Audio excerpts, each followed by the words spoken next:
And one thing I learned while streaming this week, while Chris was gone, is that we should remind people that if they have Amazon Prime and they want to support the content that we make for free, spend those Bezos bucks any which way that they have, whether it's with us or somebody else. But it does get you the ad-free viewing, special role in Discord, emotes, and so much more.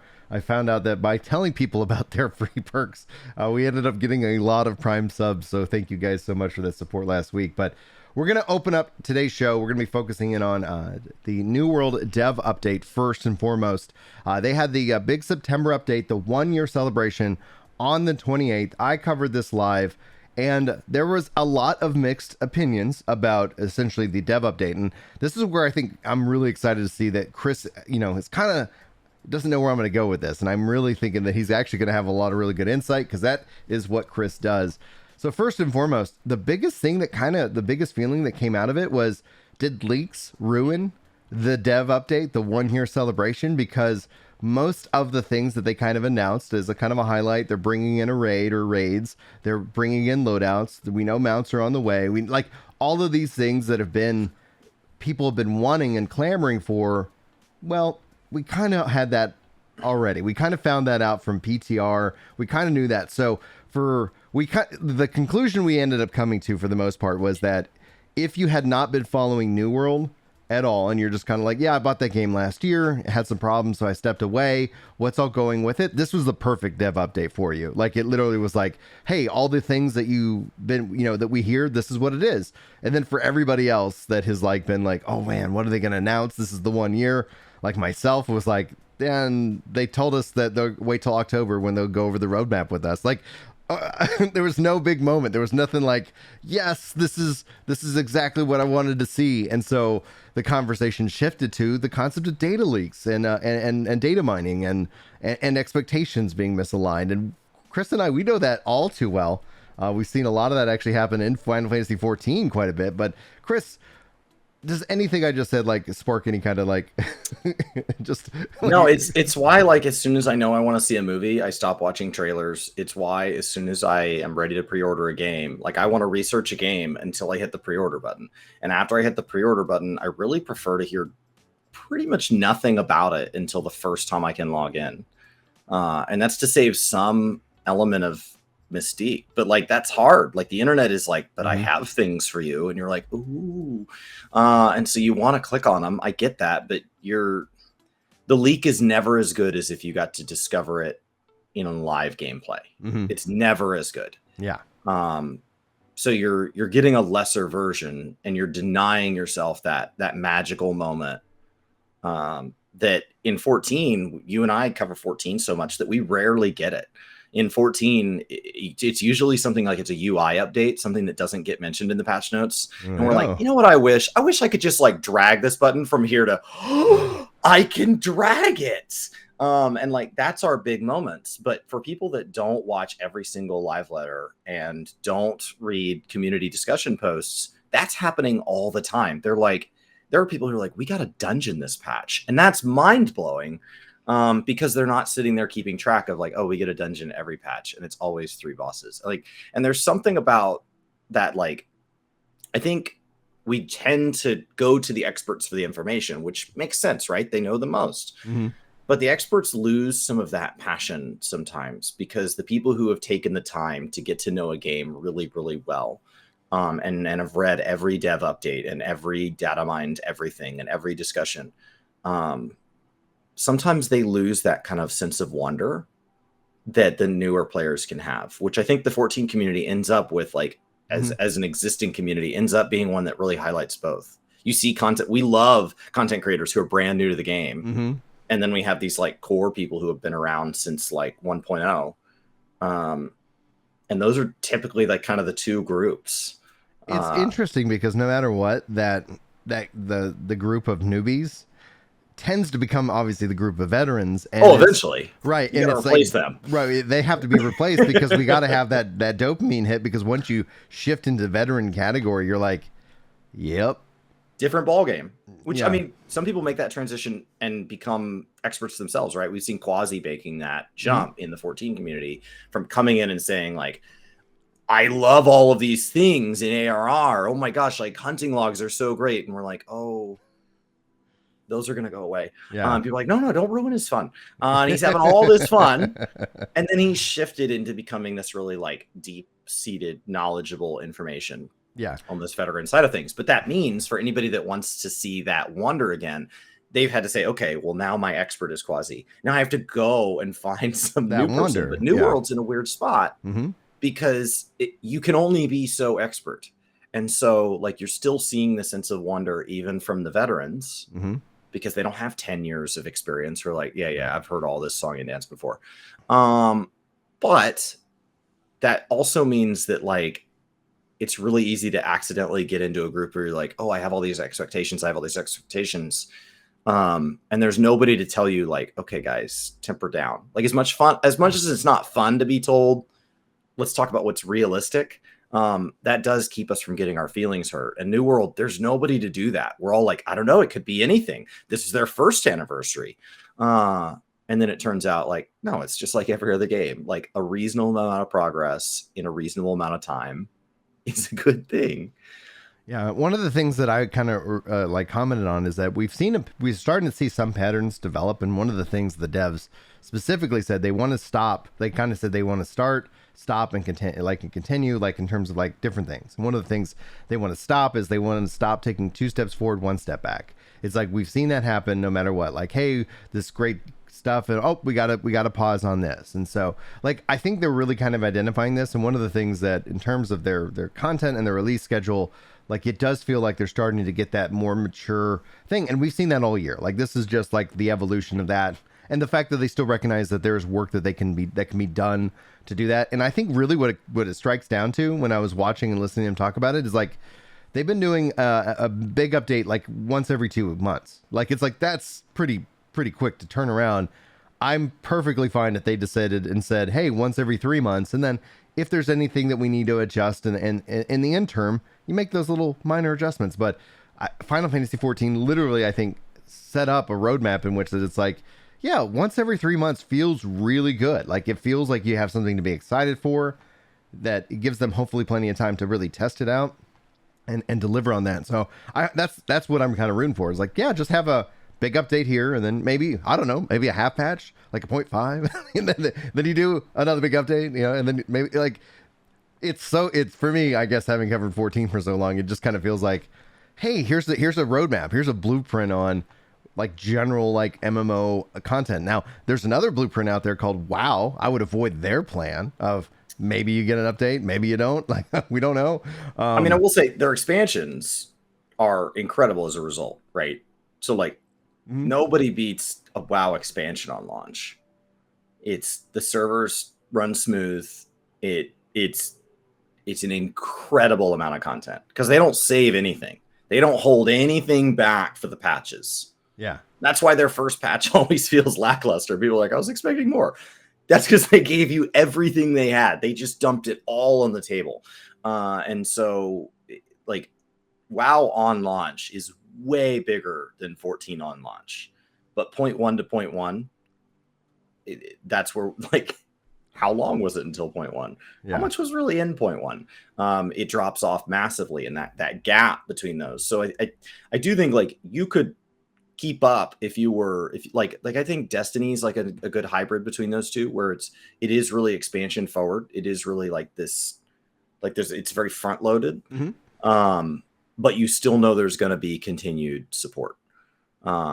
So I think really the takeaway is however New World wants to do it, you can align and be, hey, it's all about the new zone. It's all about the new faction. It's all about the new mode. And that's all got to come out at once. So we're just going to do that all in one big update, either expansion or annually or whatever they want their model to be. But then after that, it's how many touch points can you have? You can't go dark for a year. Right. You've got to have a touch point in communication for the hardcore fans. You've got to have a touch point in interviews and stuff for onboarding or returning players, which those are typically synced, right? Because the press will be in there with the hardcore asking questions. And then you've got to have content. But that content doesn't have to be huge. I mean, seasonal events, New World's been adding seasonal events, and like that's a good thing. Like their seasonal events are really awesome. Like they're meaty, right? Like essentially because they last and they're not like, you know, and not to like bemoan or throw shade at 14 in this regards, but they're meaty. Like you can sit here and spend the entire seasonal event doing all these things, getting all the different rewards, and so far that's kind of neat. Now they also have been introducing minor seasonal events. Like we had a big rabbit hunt like in the spring for Easter. Why not, right? So but it was like that was kind of a minor event. There wasn't like a big kind of story behind it. It was just like, go kill as many rabbits as you can. It's like, okay, cool. Done and done. But then here we had the summer event. We're getting a Halloween event, which if you guys have not seen that footage, if you have not seen my reaction to that Halloween event, it is insane. Like, it's just like, okay, cool. This is cool. I'm excited. And then we'll have the winter event come back. And the winter event will be an interesting thing because do they build off of the previous winter event or is it another thing? Because you've talked about in WoW, like it's this continually evolving, but at the same time, this is the event, right? And so we'll have a good picture. And so as more time happens, we'll start to be able to pick out things that we're like, oh, this is what they want to keep, and this is like a really good thing, and then this is what they've changed, and here's how that goes. And one of the things I asked you while we were talking yesterday, kind of like planning this show, I was like, one of the things that'll be interesting to see is that they're revamping the new player experience. So from 1 to 25, you got cutscenes, you got voice acting, you got really delivering a story. And one of the things I've heard from, people who are following me over Ginger World, and one of the things I've started doing based off of my experience with Final Fantasy XIV was, hey guys, welcome to the channel. I'm showing my face right now, but here in a minute, I'm going to show you guys footage of the new zone, or I'm going to show you guys footage of the new player experience and some of the cutscenes, et cetera, et cetera. Just a spoiler warning. I don't know if you care. We don't know. But some people said they've really appreciated that because it's like, you can enjoy this video as an audio experience if you're concerned. And I'm just wondering because the one thing that I think New World has that 14 has yet to implement, and I would love to see 14 do this, but they've got the Twitch drops. And we've seen the data. Twitch drops drive a lot of lurking viewers over to Twitch. Like they do. 14 they also on a tell you when to lurk. Yes, but there is a risk that you come back at the wrong day and there's nothing exciting going on. You're like, yeah, I knew this game didn't have anything else going on. So they also funnel people into when the game believes it's its best moment, as opposed to 14. If you show up mid patch and you ask insert random twitch.tv/anybody, you run the risk of somebody going, yeah, there's not really anything going on right now, because you don't see that person did 100 hours of content in the last week or two. Yeah. And so you don't see that. And you're like, oh, so I guess this game's kind of in a lull. But it's not in a lull. You're just you missed the update. Mm-hmm. So they funnel. Yeah. And so what I'm saying, it'd be interesting to see is that, does that help then? Because when 14 has the update, numbers go down. Multiple content creators have talked about how interesting that is. It is the latest, the most hyped, excited piece of this, and numbers go down, where in New World, just a Twitch drop alone pushes it up. But with an MSQ, with a story narrative, with that aspect, do we see that kind of culture being brought into another MMO? Personally, I don't know. Time will only tell, but it's still this massive curiosity that I have regarding it, because they're delivering the thing that I said that this game clearly needs, even if you just wanted to spend your $40, right? If you just wanted an RPG experience, it sounds like that's actually what they're building. And right now it's going to be chaptered 1 to 25, for your levels. We'll see the next half, I'm assuming at some point soon. And then all of a sudden you have hey, you paid $40. If you don't really want an MMO, no big deal. Just play through the story and we'll see you maybe in the next chaptered expansion. What do you think? So what it makes me ask is, they've already sold a lot of copies. Oh, yeah. Right? And so they are rebuilding a new player experience that is primarily focused on players who bought it and feel slighted because they bought it and they're like, ugh. And they're going to come back. And so they're going to effectively be new players with an old purchase. Yes. Which means for those players, they're not getting paid. Mm-hmm, for the veteran players, it's not really for them. And so they're not getting paid. So the only group that really pays for this new player experience are new players that have not pulled the trigger on the purchase. Correct. What is the monetization features what is the roadmap that kind of just justifies this expense from Amazon? Because traditionally in another MMO, they would say, hey, and the new player experience is being rolled out with New World's new expansion, new world, even newer world, or something like that. And we would all have to put down another $40 anyway. Mm-hmm. And then there would be something for the new players, and maybe the original new world would be bundled in for $8 or something like that.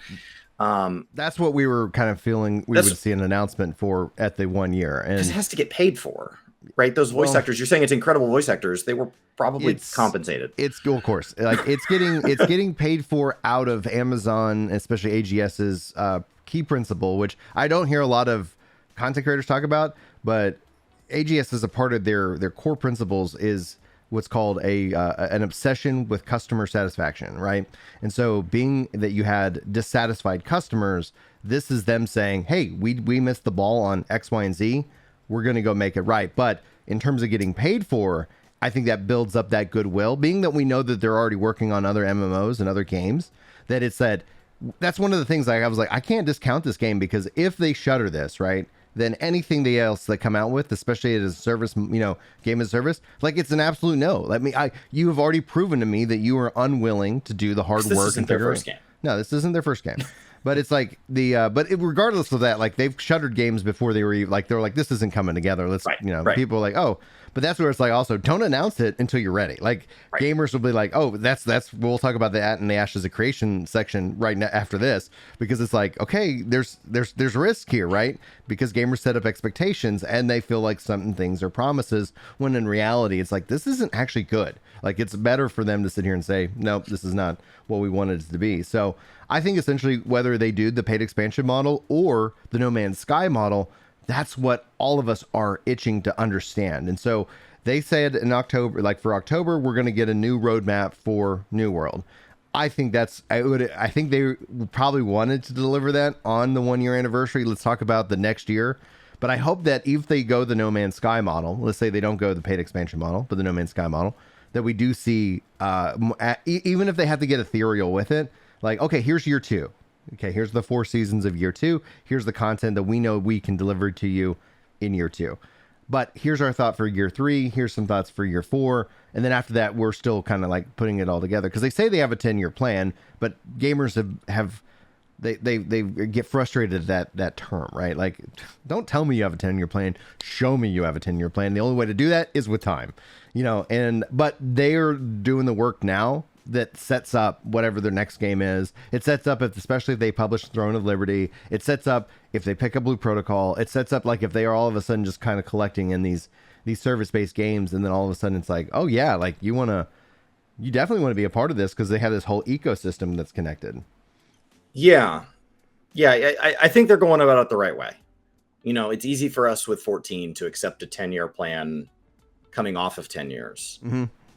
And so what happens is sometimes games like New World make the mistake of seeing that announcement and going, we can do one of those. Right. Not remembering like, no. We're still in kind of our first or second date with New World. And if you say, 10 years from now, us and our kids are going to take vacation together, that's weird. Like get out. So I think it makes a lot more sense with somebody that we've had like a history with to say like, hey, I was thinking we could make some long-term investments together. That makes sense. And because with that, Yoshi said, like, there's also some things that happen in that second 10 years where Yoshi's like, it's time to redo some graphics. That doesn't happen in your first year. Right. So like he not only had a second 10-year plan, but he needed one because he's going to be asking us for patience when we have like partially updated textures. There's no reason for that. New World doesn't need that slack in the line because they're still working on the same engine that they started on. Mm-hmm. So I think they're doing it right. Just consistent, constant content. Yeah. Because it started as this is a great game and then became, okay, I played 6,000 hours in the first 4 days. I think I'm going to go play something else. And people are like, yeah, I told you it didn't have enough content. It's like, well, of course it didn't have enough to keep up with crazy new player fanatic awesomeness. Yeah. Like no game does. No game does. That's what we do. That's what we do as gamers. We over imbibe these games and they can't keep up. So then it dropped off and people said dead game. Well, at first it was like dead game. And there was no way to defend it. So even people who liked it were like, yeah, I guess I see how you can feel that way. And now it's like, there's enough ammo in the chamber to keep saying like, well, actually they updated this. Yeah, but that's like one thing. And they updated this. Okay, but that's like two things. And they updated this. okay, maybe it's, and so like it started to just kind of quiet down those. Mhm.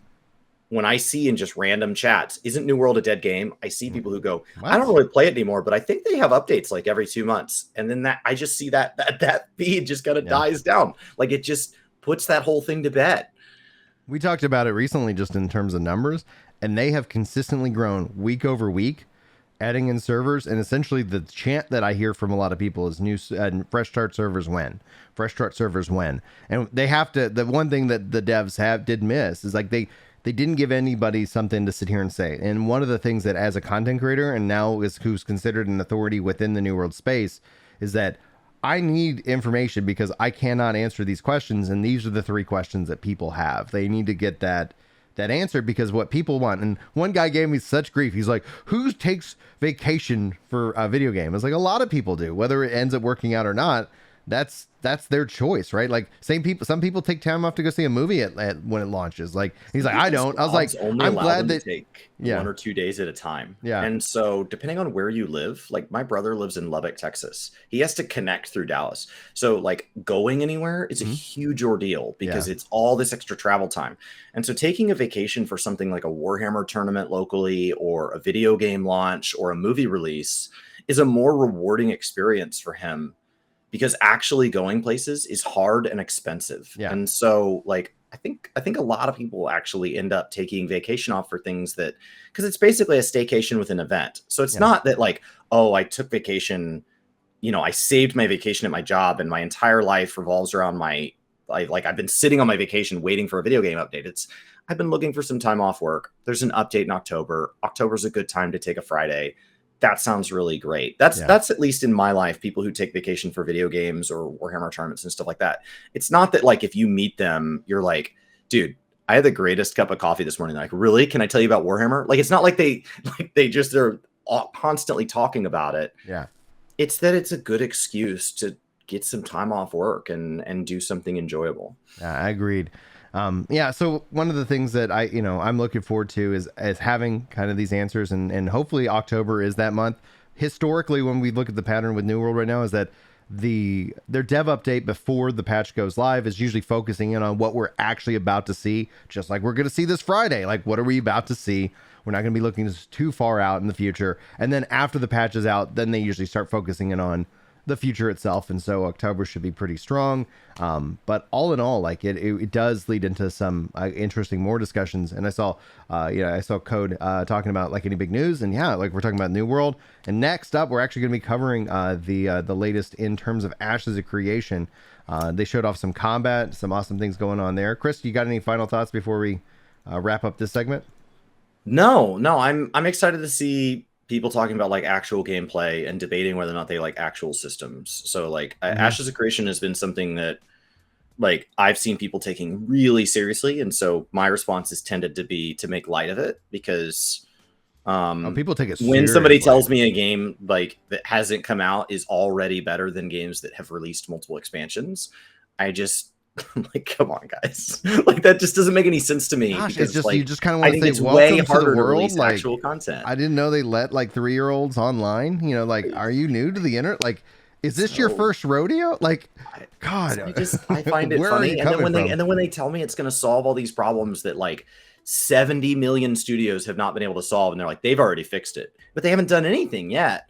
I'm like, really? Have they also fixed, like, I've got a hose leaking back in my garden. Have they fixed that? Because that seems to be something that we keep replacing the hose and it keeps leaking.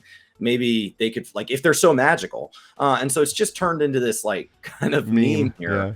But I'm excited to talk about, like, actual systems and, like, actual opinions on Ashes of Creation. It's gonna be great.